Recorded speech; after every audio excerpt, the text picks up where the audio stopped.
So it's confession time. Slightly cacophonous, I think, on the segue there between Neil and the Albinoni Adagio. Here we go with today's confession, which has a 12 certificate. Ooh. That's what I'm thinking. It comes from Grace.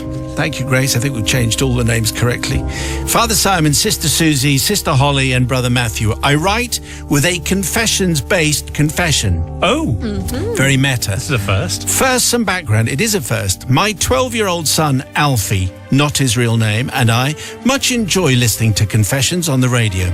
We listen regularly in term time, Mondays and Tuesdays on the way home after school. I am a primary school music teacher, and I hasten to get everything tidied away and done in time to be in the car for when it starts. We particularly love the background music, Albinoni's Adagio, and Alfie, who is also a boy chorister, was deeply excited when his choir sang a choral version of it. Sometimes, though, our schedules do not permit us to listen, and we miss our confession sessions so much that we return to the Confessions podcast. We also listen to the podcast to enliven other journeys in the car from time to time.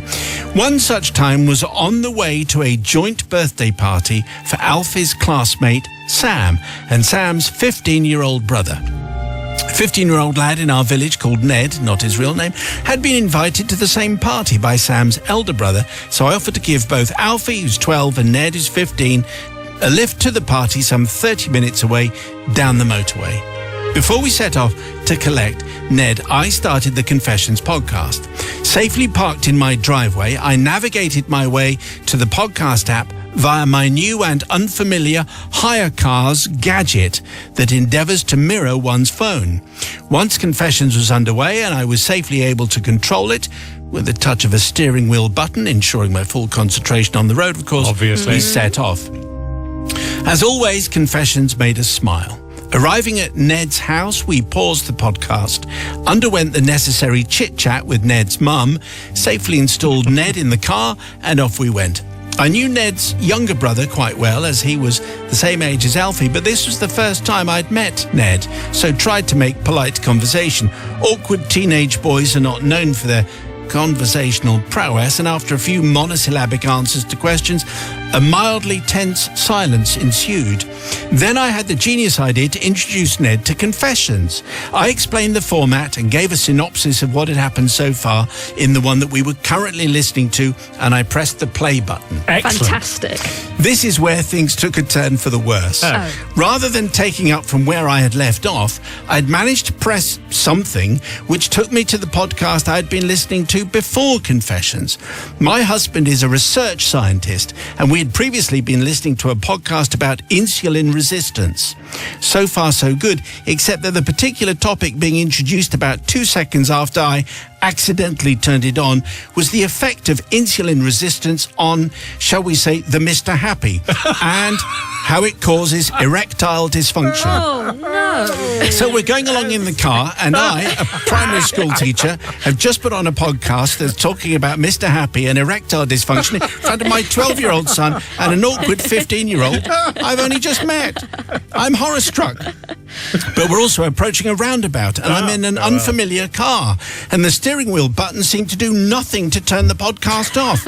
Safety has to come first, so I have to leave the podcast on whilst navigating the roundabout and turning beetroot red, stuttering apologies overly loudly to try and drown out the podcast into a silence so taut I could cut it with a knife. We're through the roundabout, so I try pressing the buttons on the screen, but to no avail. The podcast continues despite my increasingly frantic jabbing at the screen before another roundabout is upon us. And I know we have to go onto the motorway and therefore no escape because you can't stop on a motorway. They're the rules.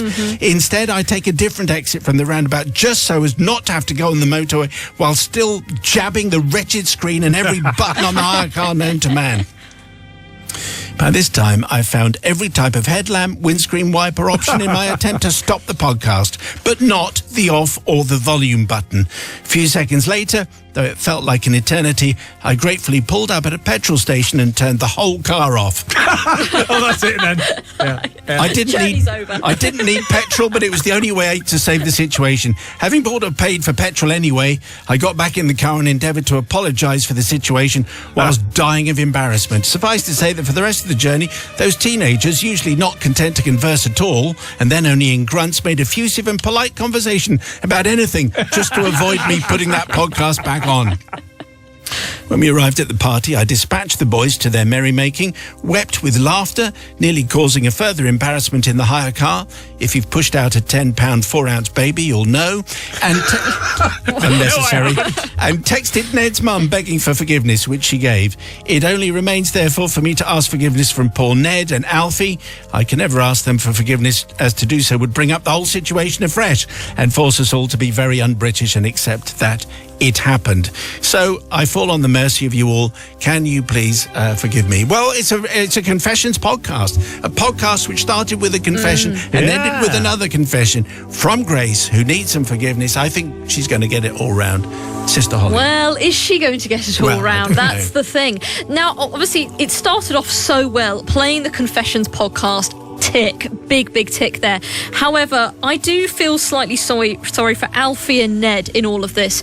I was an awkward teenager not that long ago, and the thought of being in the car with my parents and that going on, I would have found horrendously awkward and embarrassing, and just so upsetting beyond belief. And so just feeling that pain that Alfie and Ned had, I think I'm not going to forgive this one, I'm afraid, Grace. Wow. So sorry. Super so sorry. stern, sick and wrong. Brother Matthew. I'm going to forgive shock horror. And the reason for that is when did cars get so complicated with the playing of radio and podcasts and stuff like that? Why in the old day you could just turn the little dial and it would turn off, and now you've got to disengage your Bluetooth and everything else, and it's such a pain. Also, you managed to get embarrassing teenagers to talk, yes, because frankly, monosyllabic teenagers are the worst. So for that reason, I'm going to forgive Giorgio Moroder.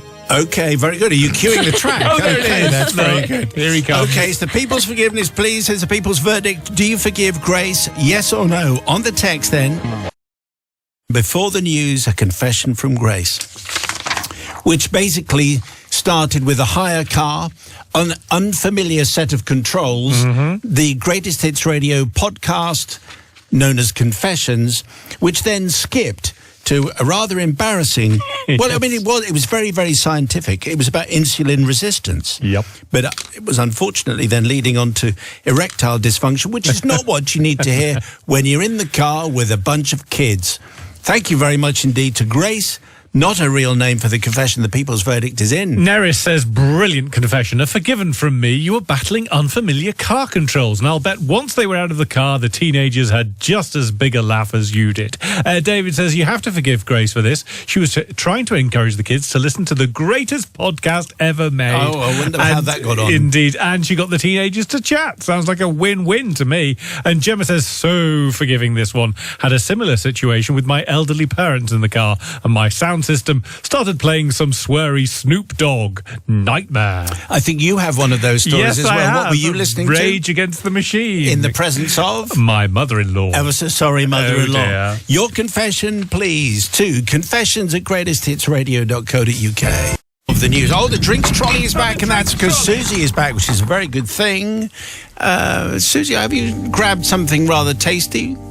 Well, I've gone with an iced brew cold coffee. So cold brew, iced coffee.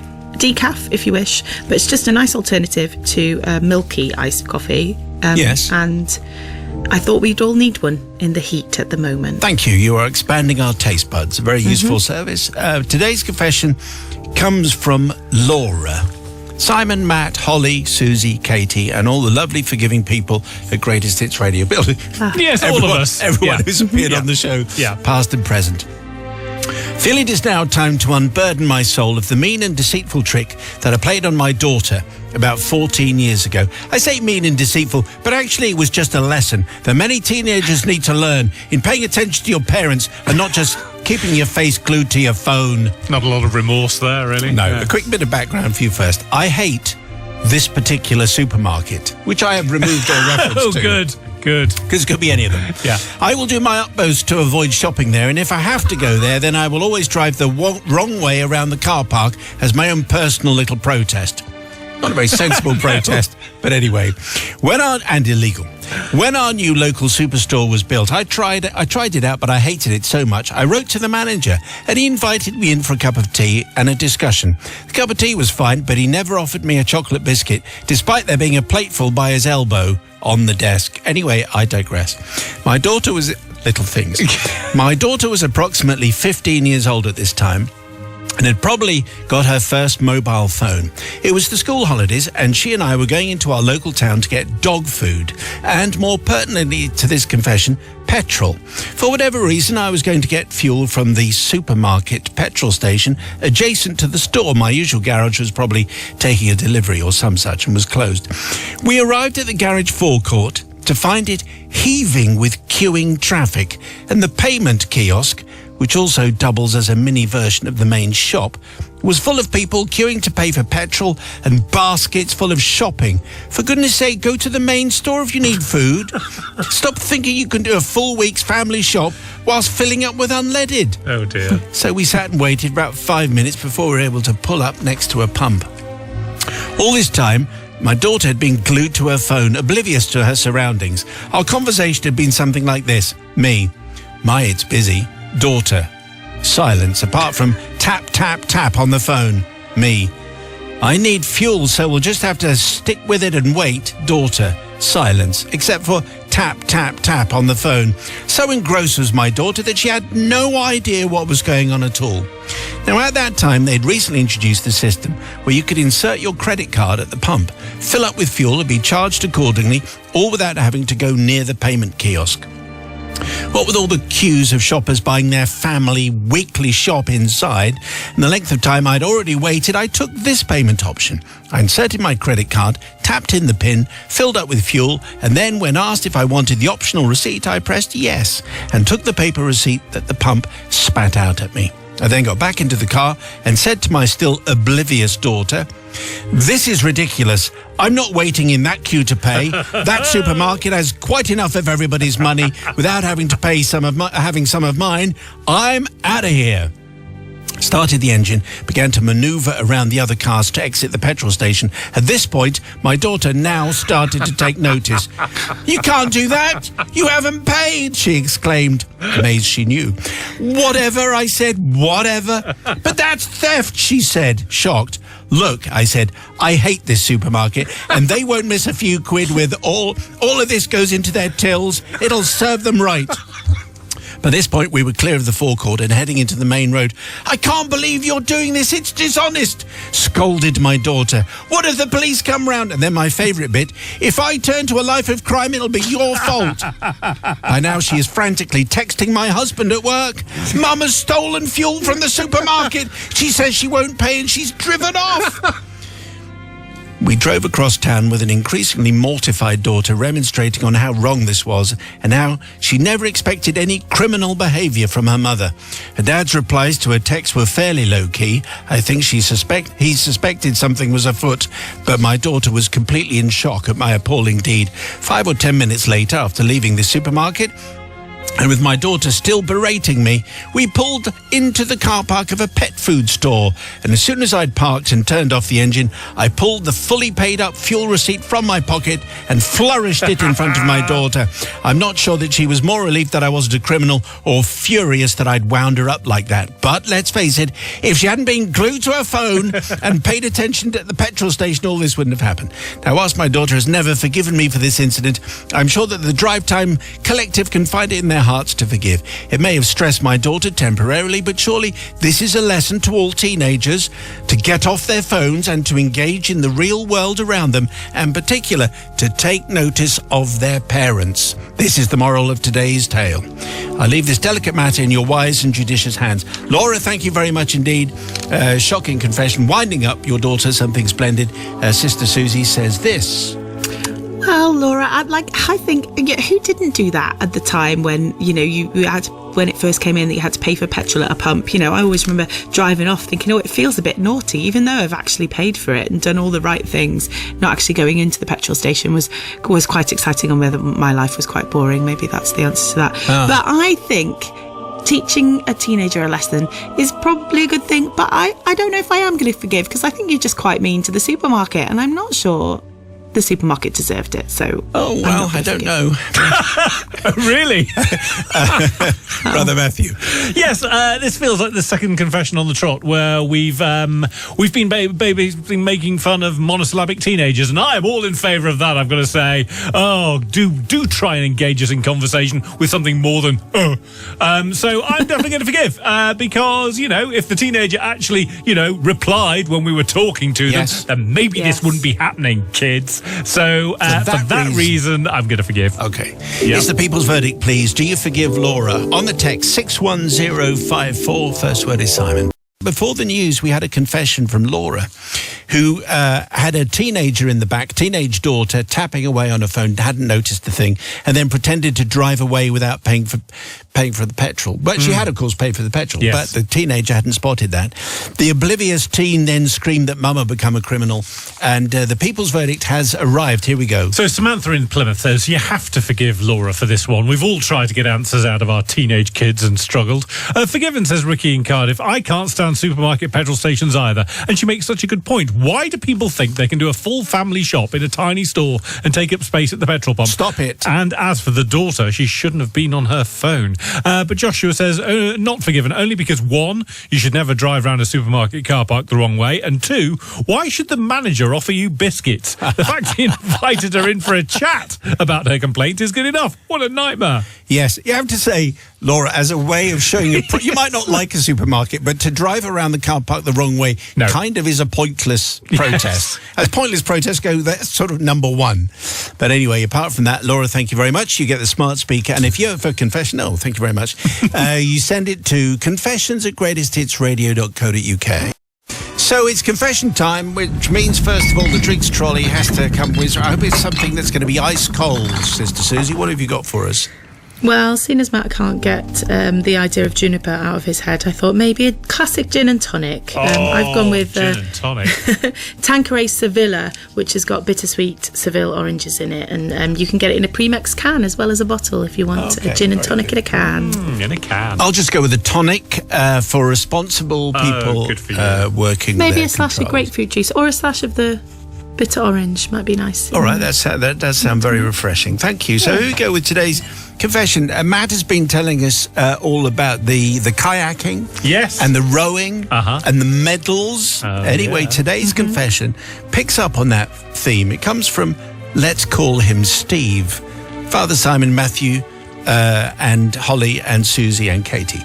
Back during the 80s, while all our friends were into rugby and football, the less coordinated teenagers at our school had the opportunity to take up sprint kayaking under the watchful eye of our then PE teacher, who was also the Olympic kayaking coach at the time. Wow. His daughter and then boyfriend were part of the Olympic team, destined to race at the Seoul Olympics, no less, and they were very much the pin-up couple of the canoeing world at that time. We trained regularly on a popular section of the River Thames, and so we naturally had to share the water space with rowers, pleasure cruisers, and, from our perspective, other annoying river obstacles. Kayaking Club was on the opposite bank to the rowing club, so despite coping well with all the other river users, there was a rivalry between ourselves and the rowers. Us canoeists and kayakers are, of course, forward-facing, whilst rowers are backward-facing, and so we considered ourselves far superior, particularly when they couldn't often see where they were going. And we would be forced out of the way at risk of a high-speed collision. Understandably, the odd accidental collision would occur, which failed to help the relationship between the two sports even more.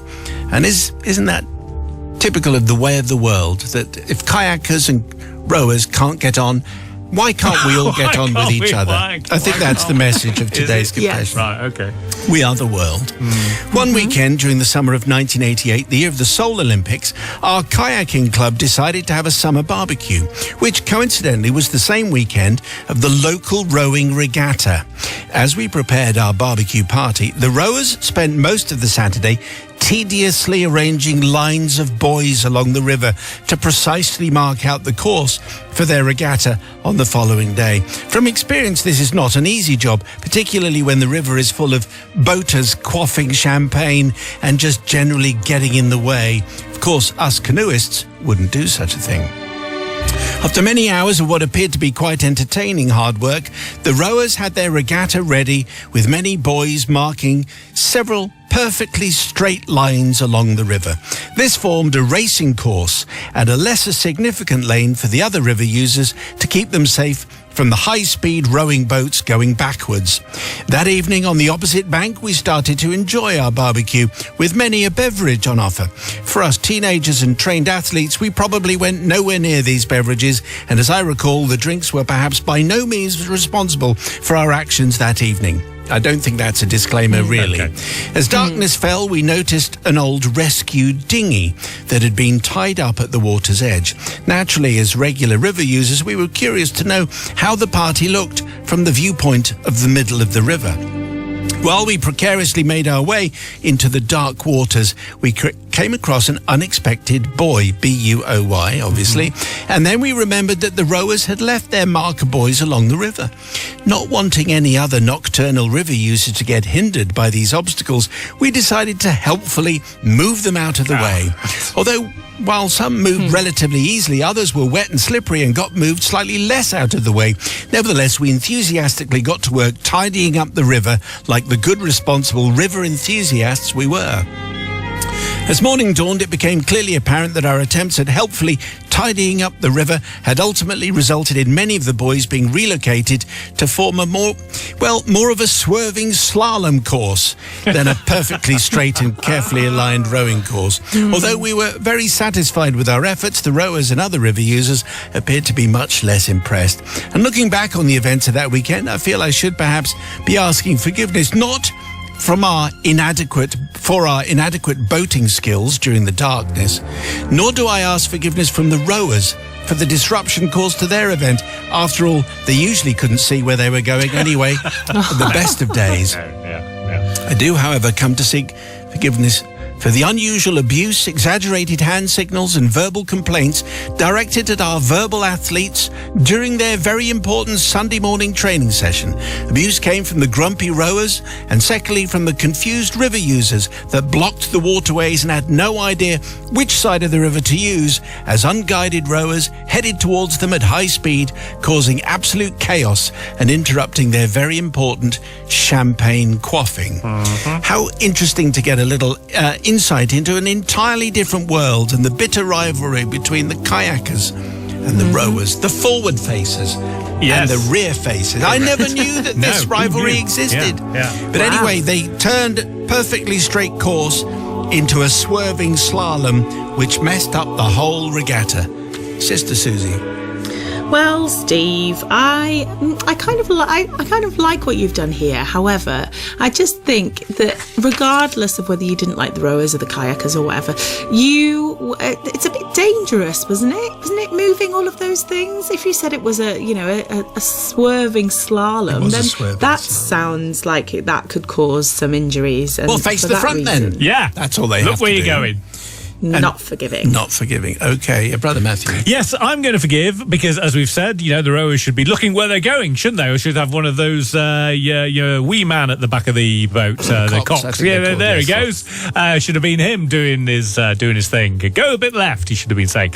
I'm yes, there were the Seoul Olympics. That was Steve Redgrave getting gold, if memory serves, in the rowing. There you go. All the sporting knowledge is incredible. It's all there. They should have been checking on the boys, shouldn't they, before they'd gone out rowing. So it was their own fault, and for that reason, I'm going to forgive. Okay. Also, they were quaffing champagne. Quaffing champagne.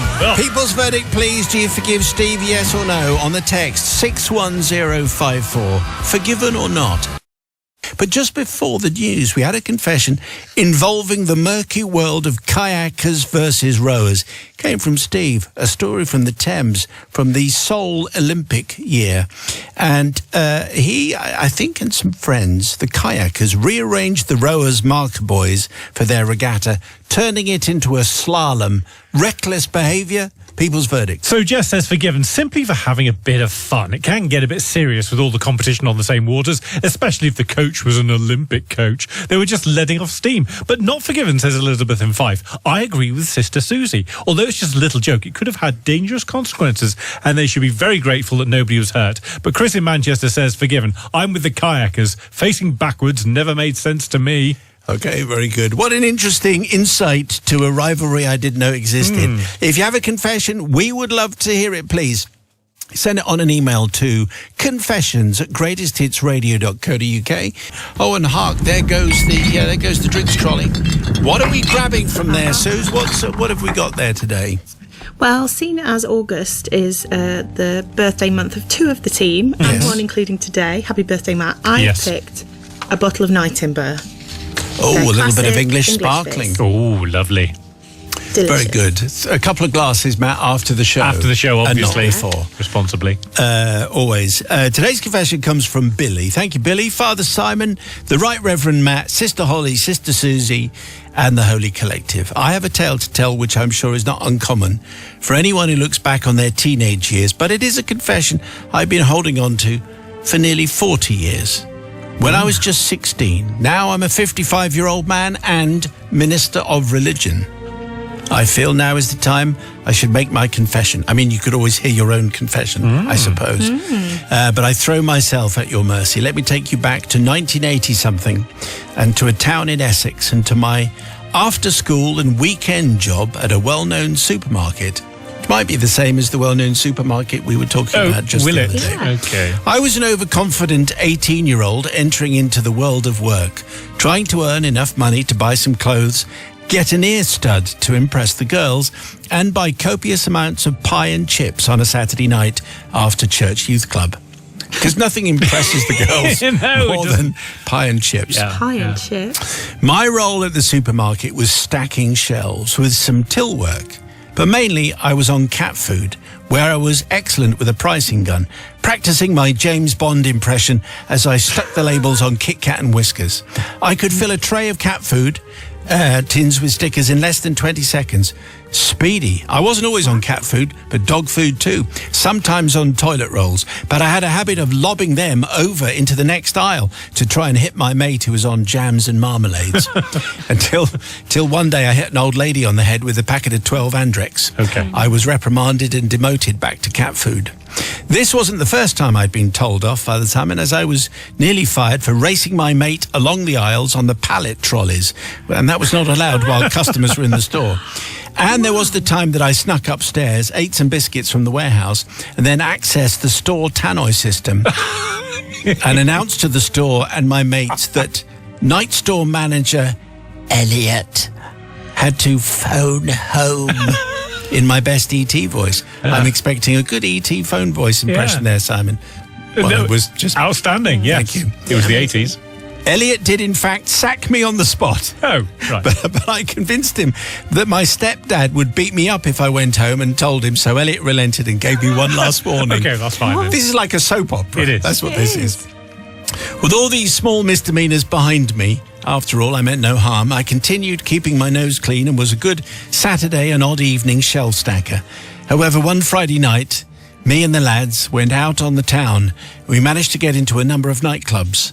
Later, I stumbled home via the kebab shop to spend my supermarket earnings on a large mixed doner with extra chili sauce from Croc's Kebab Shop, which had the catchy tagline, Go on. You'll run like a horse with Croc's chili sauce.